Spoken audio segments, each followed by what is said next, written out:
Assalamualaikum warahmatullahi wabarakatuh. Perkenalkan, nama saya Anissa Fatimatu Zahra dari kelas 11 MIPA 4 nomor absen 06. Di video ini, saya akan mencoba untuk mereview kembali materi mengenai jual beli dan dahsyatnya larangan riba. Materi pertama yang akan saya bahas yaitu mengenai jual beli. Jual beli dalam bahasa Arab terdiri dari dua kata yang memiliki makna berlawanan, yaitu al-ba'i yang artinya jual dan asy-syira'a yang artinya beli. Menurut istilah hukum syara, jual beli ialah menukar suatu barang atau uang dengan barang yang lain dengan cara akad. Allah Subhanahu wa taala berfirman, A'udzubillahi minasyaitonirrajim. Bismillahirrahmanirrahim. Wa ahallallahu al-bai'a wa harramar riba, yang artinya, dan Allah telah menghalalkan jual beli dan mengharamkan riba. Quran Surat Al-Baqarah ayat 275.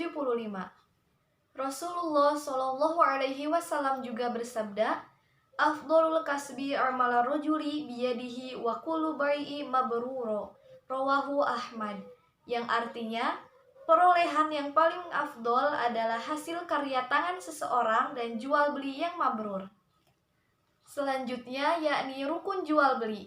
Rukun jual beli ada 3. Yang pertama, penjual dan pembeli. Yang kedua, alat tukar dan benda yang dibeli.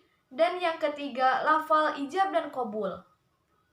Syarat dari penjual dan pembeli adalah yang pertama, berakal dan dapat membedakan. Yang kedua, dengan kehendak sendiri, bukan dipaksa. Dan yang ketiga, keadaannya tidak mubazir.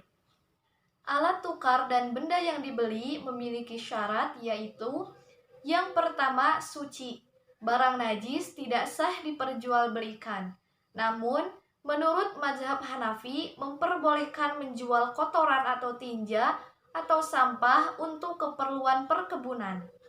Demikian pula, barang najis boleh diperjualbelikan asal untuk dimanfaatkan, bukan untuk dimakan.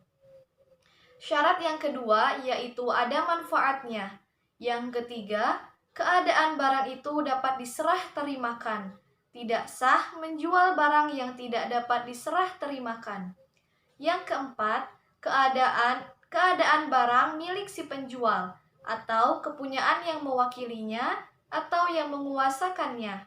Dan yang terakhir yaitu yang kelima, barang itu diketahui oleh si penjual dan pembeli tentang zat, bentuk, kadar atau ukuran, dan sifat-sifatnya. Rukun jual beli yang ketiga yaitu lafal ijab dan qabul. Ijab adalah perkataan untuk menjual atau transaksi menyerahkan. Sedangkan qabul adalah ucapan si pembeli sebagai jawaban dari perkataan si penjual. Pernyataan ijab qabul tidak harus menggunakan kata-kata khusus.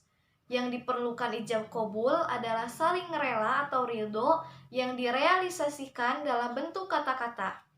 Ijab qabul jual beli juga sah dilakukan dalam bentuk tulisan, dengan syarat kedua belah pihak berjauhan tempat atau orang yang melakukan transaksi itu diwakilkan. Selanjutnya yaitu macam-macam jual beli.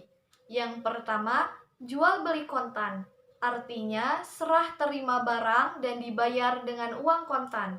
Yang kedua, jual beli dengan tukar menukar barang atau yang sering kita sebut dengan barter. Dan yang ketiga, jual beli sistem tempo. Artinya, begitu harga telah disepakati dan barang telah dikirim, baru pembayaran dilakukan. Atau beberapa hari setelah barang diterima, baru diadakan pembayaran. Jual beli juga ada yang dilarang oleh agama, di antaranya yang pertama, membeli barang dengan harga yang lebih mahal dari harga pasar, sedang dia tidak ingin kepada barang itu, tetapi semata-mata supaya orang lain tidak dapat membeli barang tersebut.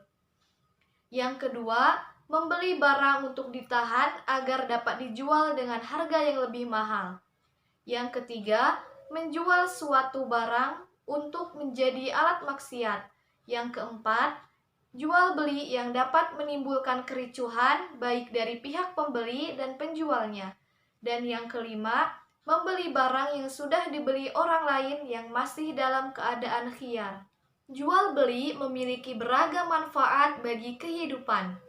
Di antaranya, yang pertama, agar manusia saling tolong-menolong antara satu dengan lainnya untuk memenuhi kebutuhan hidupnya. Yang kedua, manusia dituntut untuk selalu berhubungan dengan yang lain, karena tak ada seorang pun yang dapat memenuhi kebutuhan hidupnya sendiri. Yang ketiga, untuk memperluas hubungan antar desa, kota, bahkan antar negara sehingga dapat memperoleh pemerataan ekonomi. Dan yang keempat, untuk menumbuhkan kreativitas manusia agar dapat menghasilkan dan memproduksi barang-barang yang dapat dipergunakan untuk kemaslahatan manusia. Sekian pembahasan yang dapat saya sampaikan. Mohon maaf apabila terdapat kesalahan. Terima kasih atas perhatiannya. Wassalamualaikum warahmatullahi wabarakatuh.